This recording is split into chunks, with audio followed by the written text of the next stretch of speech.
Mariam Sankara a été entendue lundi par la justice burkinabé. C'est le début de l'enquête sur la mort de l'ex-président Thomas Sankara.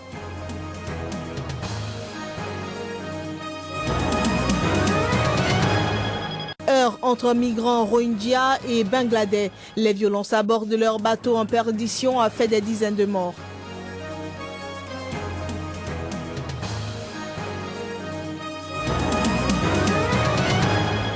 Puis nous parlerons de la croisade d'un sénateur américain pour l'environnement. Sheldon Whitehouse éveille ses collègues sur les dangers du réchauffement climatique.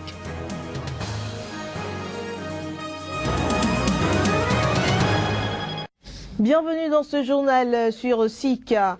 Lundi, les manifestations ont repris à Bujumbura et ont été gérées avec difficulté par l'armée. Cette dernière, pour la première fois, a remplacé la police pour maintenir l'ordre. Visiblement mal à l'aise dans cette fonction, sans la moindre matraque ou bouclier, les militaires ont fait usage de leurs armes pour les tirs de sommation, mais n'ont pas tiré sur la foule. Ce malgré d'évidentes tensions dans leur rang sur l'attitude à adopter face aux manifestants. 5 jours après l'échec du coup d'État mené par un général ex-compagnon d'armes du président Nkurunziza, ce déploiement militaire aurait pu marquer la reprise en main de l'armée par le pouvoir. Il a au contraire illustré les divisions persistantes au sein de ce corps jusqu'à présent loué par les manifestants pour sa neutralité, qui avait refusé de prendre part à la répression et s'interposait même entre protestataires et policiers pour éviter les dérapages. Toute la matinée, des centaines de manifestants se sont rassemblés dans plusieurs quartiers périphériques de Bujumbura, foyer de la protestation depuis son début le 26 avril, avec l'objectif affiché d'entrer sans provocation ou violence en centre-ville, au 23e jour de la contestation contre un troisième mandat qu'ils jugent inconstitutionnel. Partout, les scènes étaient les mêmes. Des petits groupes de manifestants jouant au chat et à la souris, malgré les tirs de sommation des soldats, souvent plus nombreux et lourdement armés, quasiment absentes. Les autorités burundaises, qui ont lié le coup d'État au mouvement de contestation dans la rue, continuent d'exiger l'arrêt du soulèvement populaire et ont averti les manifestants qu'ils seront désormais traités comme des putschistes. Ces menaces n'ont pas empêché les manifestants les plus déterminés de se rassembler, mais la peur de la répression annoncée a dissuadé de nombreux sympathisants du mouvement. Le 17 juin 2015, c'est la date de l'immigration des chaînes de télévision africaines de l'analogie en télévision numérique terrestre.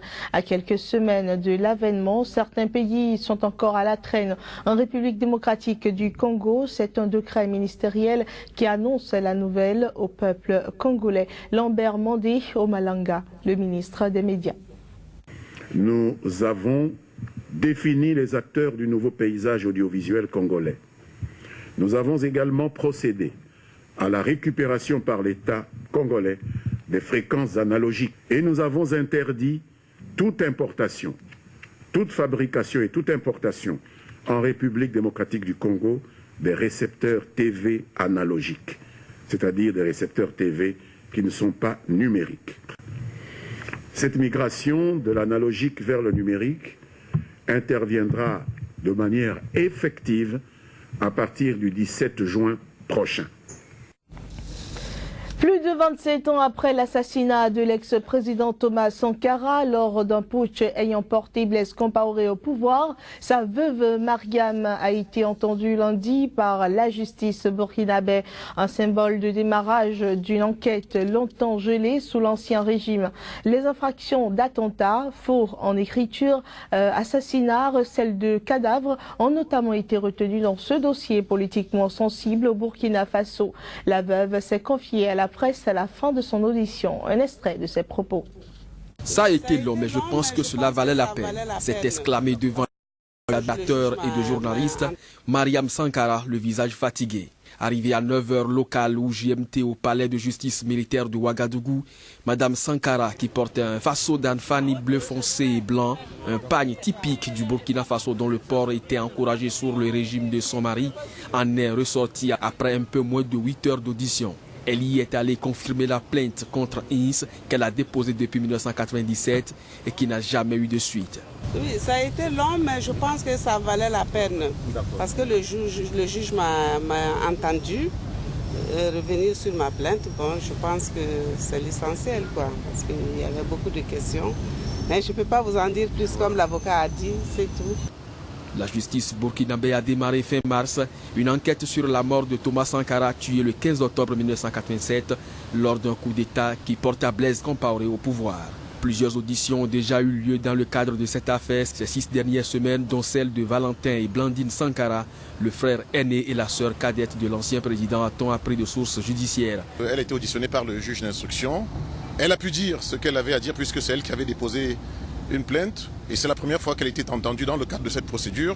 Elle a pu s'exprimer, c'est la raison pour laquelle cela a pris un certain temps parce qu'il y avait un certain nombre de choses à dire. Elle a parlé, elle a dit ce qu'elle avait à dire, elle a maintenu sa plainte. Le régime de Blaise Compaoré, renversé fin octobre par une insurrection populaire, avait toujours refusé l'ouverture d'une enquête sur les circonstances de cet assassinat. Un expert français inscrit près de la cour d'appel de Bordeaux se rendra la semaine prochaine à Ouagadougou pour l'exhumation du corps de l'ex-président et de ses 12 compagnons tués lors du coup d'État afin de procéder à des analyses d'ADN, a indiqué une source proche du dossier. Au Togo, l'Internet est devenu une denrée assez rare. Toutes les activités tournent au ralenti puisque les occupations professionnelles pour la plupart en dépendent. Le constat est fait dans ce reportage de Ferdinand Gadé, correspondant de Chika TV au Togo.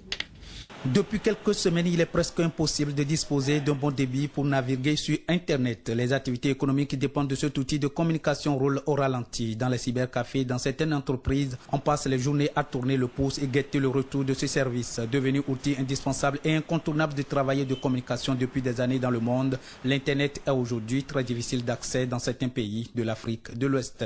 Au Togo, ces derniers moments, nous souffrons terriblement de la connexion. Bien que vous allez payer le forfait, mais pour ne pas avoir la connexion pendant 1 ou 2 jours. C'est vraiment terrible cette histoire.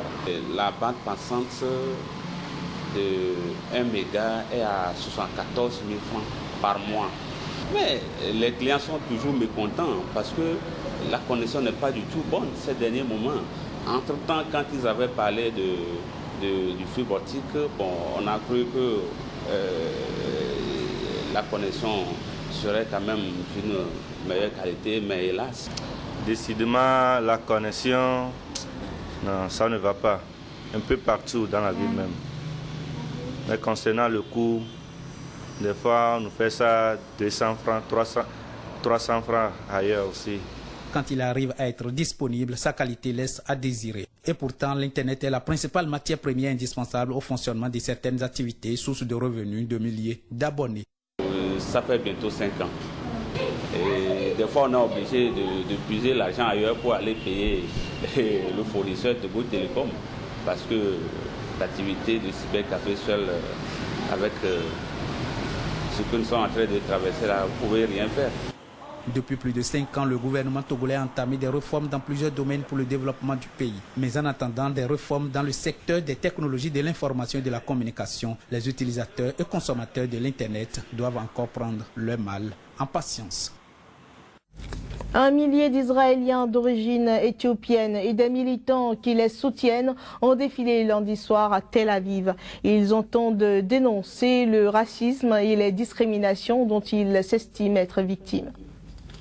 Quelques incidents sporadiques se sont produits au centre de Tel Aviv entre manifestants et forces de l'ordre durant ce défilé qui s'est déroulé sous haute surveillance. Les manifestants ont scandé des slogans réclamant la justice sociale et l'arrestation des policiers racistes. Cette revendication fait allusion à une vidéo diffusée récemment qui a provoqué la colère de la communauté juive éthiopienne. On y voit un soldat israélien d'origine éthiopienne passé à tabac par des policiers sans raison apparente. Plus de 135 000 juifs israéliens sont d'origine éthiopienne. Ils descendent de communautés restées coupées des autres juifs pendant des siècles que les autorités religieuses d'Israël ont tardivement reconnus comme membres de la foi juive.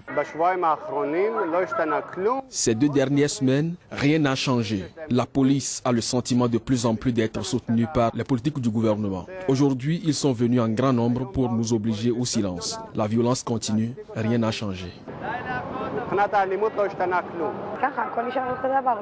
Rien ne change. Le gouvernement ne nous a donné aucune réponse. Rien.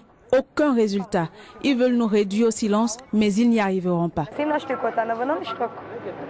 Le bureau du Premier ministre a annoncé dans la foulée que le gouvernement allait discuter de la formation d'une commission ministérielle chargée de favoriser l'intégration des Israéliens d'origine éthiopienne et qui sera présidée par Benjamin Netanyahou. La deuxième chaîne de télévision privée a pour sa part diffusé lundi soir un reportage réalisé par une caméra cachée montrant de jeunes Éthiopiens se voir refuser un emploi ou la location d'appartements sous divers prétextes alors que des Israéliens blancs obtenaient satisfaction. Un autre Israélien d'origine éthiopienne s'est vu refuser l'accès à 7 des 8 boîtes de nuit dans lesquelles il a tenté d'entrer alors que l'accès de ces établissements était autorisé pour des clients blancs. Dossier immigration, Rohingyas et migrants bangladais à bord d'un navire sombrant au large de l'Indonésie se sont battus de violents affrontements qui ont fait au moins 100 morts. Le navire surpeuplé a été abandonné par son équipage la semaine dernière. À bord, des migrants désespérés qui se lancent dans des batailles féroces pour obtenir une portion du stock de denrées en baisse. Les survivants épuisés ont décrit des scènes macabres. Ils estiment qu'entre 100 et 200 personnes ont été tuées dans les combats jeudi sur le bateau qui transportait des centaines de migrants. Tout d'un coup, les Bangladais sont sortis sur le pont et ils nous ont tous attaqués. Ceux qui voulaient sauver leur vie ont dû sauter dans la mer, mais mon frère n'a pas pu. Quand ils l'ont trouvé, ils l'ont frappé et ensuite l'ont abattu. Après cela, ils l'ont jeté à la mer. Je leur ai expliqué que nous n'avions que 30 litres d'eau et que nous devions la garder pour les enfants parce qu'ils ne peuvent pas vivre sans eau. Nous les adultes, nous pouvons vivre 3 à 5 jours sans eau. Après avoir entendu cela, ils nous ont attaqués. Ils ne nous ont pas donné de la nourriture quand nous avions faim. Les Birmans mangeaient du riz, mais à chaque fois que nous demandons de la nourriture, ils nous battaient avec nos mains et nos pieds attachés. Regardez mes cicatrices là. Alors que beaucoup ont été persécutés à bord, d'autres ont sauté du navire alors qu'ils cherchaient à échapper au carnage. Ceux qui ont survécu ont été secourus par des pêcheurs locaux et ramenés sur la rive. Les deux parties se jettent le tort. Près de 3000 Rohingyas et Bangladais ont débarqué la semaine dernière en Asie du Sud. Il parle souvent seul devant les caméras de l'hémicycle du Sénat des États-Unis. Le sénateur démocrate Sheldon Whitehouse implore depuis 3 années ses collègues de se réveiller face aux dangers du réchauffement climatique, un sujet complètement ignoré par la majorité républicaine. Une loi sur l'instauration de quotas d'émissions de CO2 a été adoptée par la Chambre des représentants au début du mandat de Barack Obama, mais elle est restée lettre morte au Sénat. L'exécutif américain a annoncé de nouvelles normes d'émissions pour les centrales thermiques, mais au Congrès, les républicains tentent de les annuler, tout comme l'accord bilatéral annoncé en novembre avec la Chine. Pour la 100e fois, le sénateur démocrate Sheldon Whitehouse s'est rendu à l'hémicycle pour prononcer son 100e discours sur le climat. Une odyssée verbale sans précédent, mais qui n'a été que peu fructueuse à ce stade. Les opposants à une politique responsable sur le climat préfèrent agir en secret, dans le noir. Donc je savais que si je voulais apporter du changement ici, il allait falloir faire toute la lumière sur les faits scientifiques et apporter un éclairage sur les pratiques obscurantistes des pollueurs. J'ai décidé de venir ici toutes les semaines au Sénat pour essayer d'apporter mon éclairage et aujourd'hui, je le fais pour la 100e fois. Toutes les semaines ou presque, quand le Sénat est en séance, Sheldon Whitehouse installe près d'un pupitre de l'hémicycle la même pancarte verte où sont inscrits en lettres capitales « C'est l'heure de se réveiller ».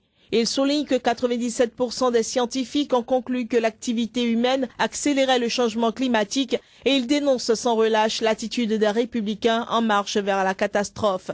Le sénateur veut croire que pour la présidentielle de 2016, aucun candidat républicain ne pourra être élu s'il continue à soutenir que le changement climatique est un canular. C'est la fin de ce journal. Passez de bons moments en compagnie des programmes de Sika TV.